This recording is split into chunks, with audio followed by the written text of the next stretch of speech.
boundaries between work and higher purpose are merging into one, where doing good really is good for business. In this book, I'll share some great stories about people who are already leading the way. We've learned from some of these pioneers as the Virgin Group continues on its journey to transform itself into a force for good for people and for the planet.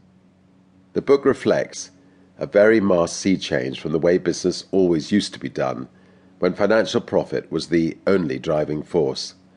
Today, people aren't afraid to say, "Screw business as usual," and show they mean it. People often associate me with trying to break records, and occasionally my neck, by sailing the Atlantic or flying a balloon in a jet stream, or going to space with Virgin Galactic. But this book isn't just about fun and adventure and exceeding one's wildest dreams, although of course there will be some of that. It's about revolution. And my message is a simple one. Business as usual isn't working. In fact, it's business as usual that's wrecking our planet. Things have to change. In this book, I will discuss why things have to change, what they must change from, and what they must change to. I'm not talking about armed conflict in a Marxist sense. I'm talking about the power of the ordinary, everyday person to become entrepreneurs and be in control of their own lives, to say, "Screw business as usual, we can do it." The power of communication tools, from mobile phones to the internet, shows how ordinary people can speak out now, where before they didn't have the means. As they did in the Arab Spring revolutions of 2011, they'll join protests, they'll blog and tweet.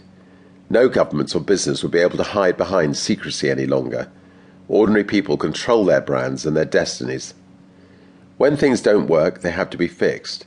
If business helped to break it, then business must play a role in fixing it.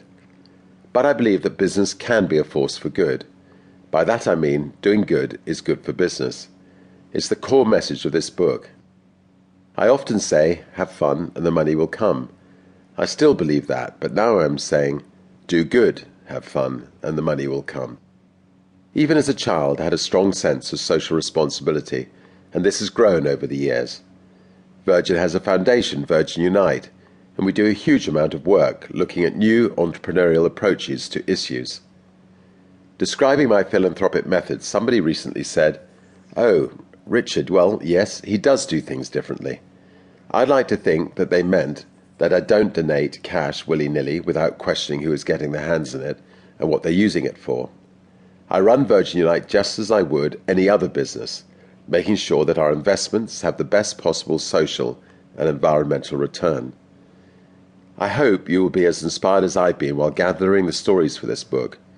One word of warning, however, until you've listened to it and can explain its subject matter, you might want to think twice about leaving something entitled "Screw Business as Usual" lying around on your desk. Happy listening. Capitalism 24902. I've always loved the question, how old would you be if you didn't know how old you are? My answer to that would be, in my 20s, although with her Glaswegian honesty, my lovely wife Joan would always add, "No, Richard, you just act like you're in your 20s, which is not the same thing."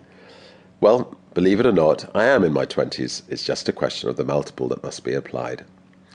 Contrary to many people of my age, however, I make a point of enjoying my birthdays and always attempt to do something to make them memorable. So there I was one blustery day in August 2010, hoping nobody would notice that I was hobbling as I advanced with bare feet, clutching my surfboard across a sharp shingle beach on the south coast of England. With my daughter Holly, my son Sam, and other friends and family members, we were ready to kitesurf across the English Channel. The plan was to get a world record. The weather was windy, but the sun was shining when we waded into the choppy grey sea. I was looking forward to the challenge. Kitesurfing is now my favourite sport. Nothing beats that glorious sense of freedom and the adrenaline rush you get as you skim across waves, powered by a beautiful kite soaring overhead. There was a force 6 gale blowing, which was strong enough to give us a chance of getting the record. But 10 miles into our journey, that had turned into a force 7 or 8, and the small chase boats had to turn back. Although I believed the kiters could have made it without the chase boats, I felt it unwise to take nephews and nieces across the busiest shipping lane in the world, and we returned to land. The next day the weather was worse.